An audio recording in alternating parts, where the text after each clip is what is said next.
กราบกราบกราบ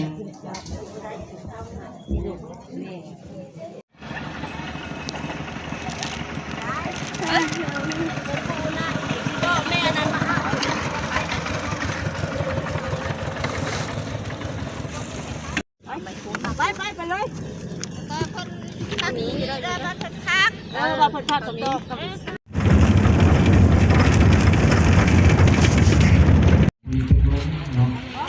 รถไปเอารถเข้ามาสู้หรือว่ามาบวชจะมีดอกไม้มี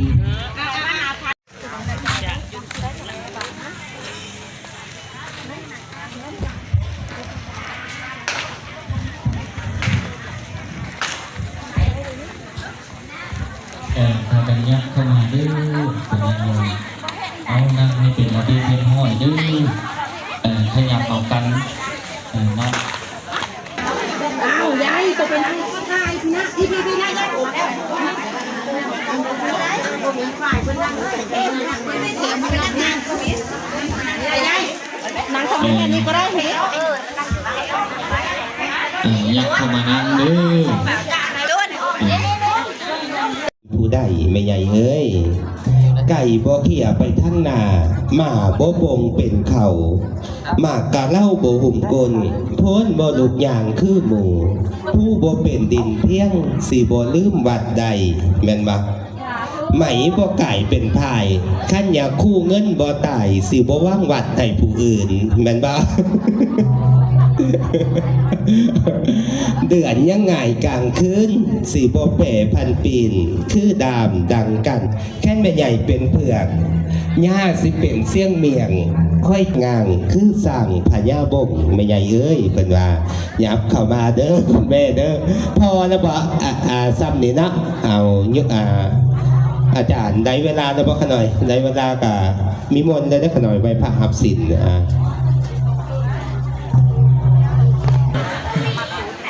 คำมาเมื่อและสิให้ทั้งศิลวัตเพิ่น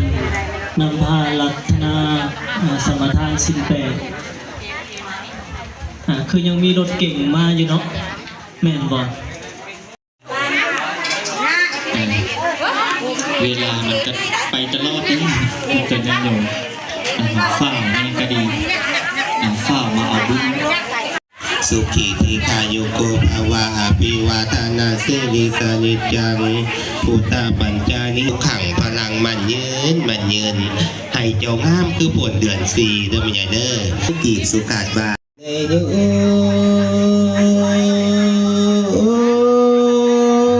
ตีคนให้เนยุมตีคนให้เนเมสาวพันกีอภัพพรก็เด้อสุขีทีคายุโกภาวะอภิวาทนาสิริสนิจังพุทธปัญจานิโนจัตตาโลธรรมาวัฏฏติอายุวันโนสุขังมันให้เจ้ามันปันง่าโนกว่างมันให้เจ้ามันปันง่าโนสร้างเขื่อนมันให้เจ้ามันปันเขื่อนสั่งโฮมไม่ออกกันเลยไม่ออกทรายมาโอ้ยสื่อม่วนแต่บ้านพดตื่นซึ่งจะลุกล่าอันนี้ฮะพูดมุดวะพอออกบูธสาวพันกีบ้านพดตู่โอ้ยพี่น้องบ้านพดตู่มาหลายปะมาบักหลายประมาณ10เป็นว่าจังเลยเคยเห็นอยู่คุณแม่นี่แม่ดอกหักบ้านโพนตู่สาวพันกีคุณแม่ผู้งามนี่เด้คุณแม่ผู้งามนี่เด้ผู้หญิงเปยซื้อจังเลยแม่มูลบ้านเลยบ้านดงท่าพี่น้องบ้านดงท่าหากเห็นมารายงานโตผู้เดียวเด้อมารายงานได้100 บาทอันนี้คุณแม่พระอาจารย์ออดเจ้าวาดบ้านหนองเข็ดเหลืองเพิ่นมีคำพญาเนาะเป็นยาคูเนาะว่าบ่เป็นได้แต่ว่าจะซื้อเพิ่นได้เมตตามาให้ออกเป็นญาติโยมในโมทนาทานในงาน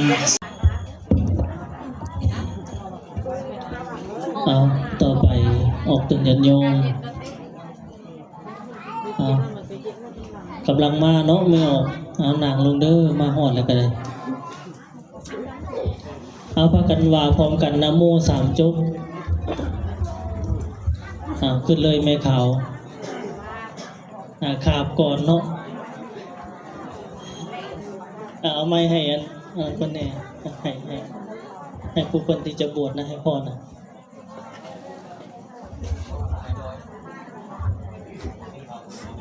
แต่ละบ่อยทีแต่ละคนนี้ได้กับใคร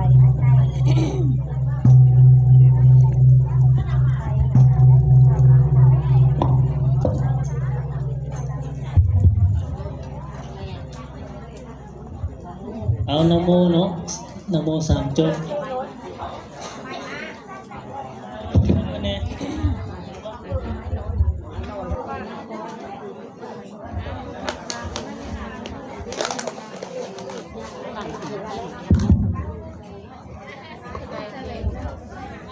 ขอความสงบเนี่ยเด้อทางหลังเด้อนั่ง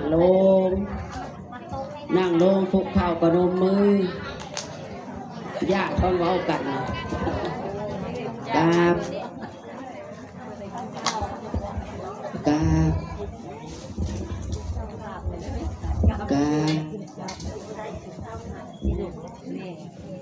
นะโมตัสสะภะคะวะโตอะระหะโตสัมมาสัมพุทธัสสะนะโมตัสสะภะคะวะโตอะระหะโตสัมมาสัมพุทธัสสะนะโมตัสสะภะคะวะโตอะระหะโตสัมมาสัมพุทธัสสะมายังพันเตติสาลาเนนะสาหะอาทาศิลานิยาจามาทุ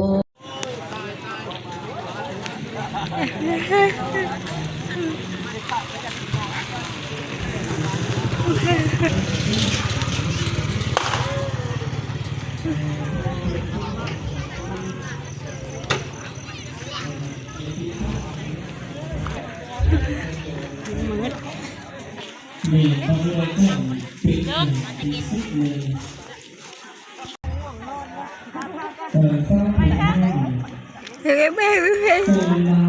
ถูกได้ยอดยัง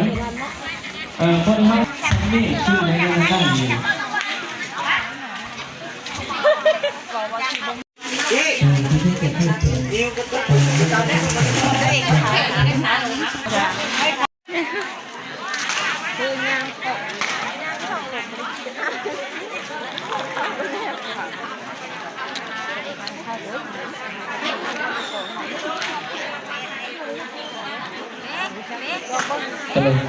ู่มาอีกแล้ว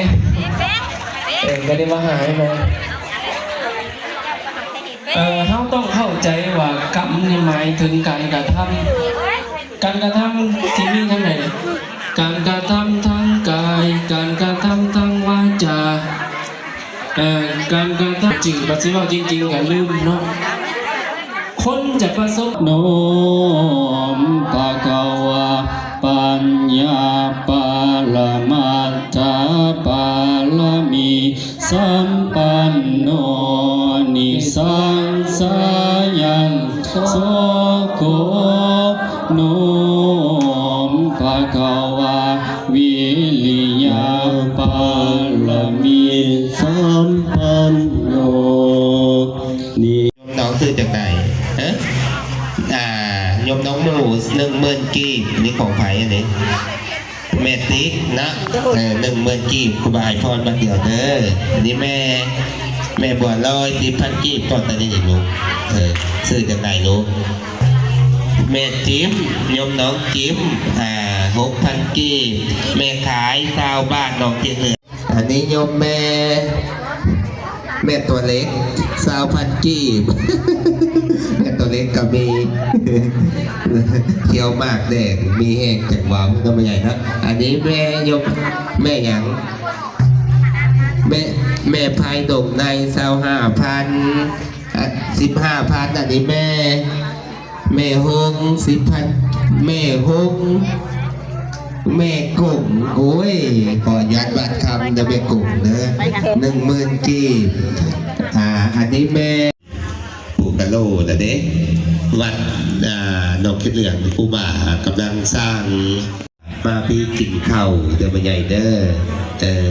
ฉันผ่านมาทางนี้แค่ติดรถซอสแค่ตกรถกันยอดถามเด้ออันสุกี้กุยสุหันข้างใส่คือมาข้างอะไรเด้อเป็นไงผู้บ่ากับมาดูได้ทันไหมเอาบอกมาดูมาบันอยากทำพระอาจารย์รับเงินเฮ็ดบุญเท่าใดเพื่อนสิฮอดคู่บ่ามาจากโพสเคาะมาจากหายทุกข์หายโศกเป็นอะไรยงไอเพชรมาอยากนอนบ่ สัจเจนะโสวัตถิโหตุกินังปุระนังนาวังนาเตสัพพะนิรันตเจนตายยัตติเกภวัตสัพมินทาเนภาติติลายตายันปฏิปมปิสัพปิสังเทลัสนังปานิตังโอนโตนัสเจสัพพังตุมัสสะสุขะภัตตังตุโมปิตังตุสัมโนภัตตังตุยิสังสมะปะริสุทธะติมังกังสัมมังวาจากังสัพพิโยนิสัพพิมังสัมมังปะริติเสปะทัตติมาปะทัตติโมนิสัพพะวะนะระปะตะเตปะทัตติเมไตยะโสโพธิยะโมเรกะจายโมมังติวัตตะเม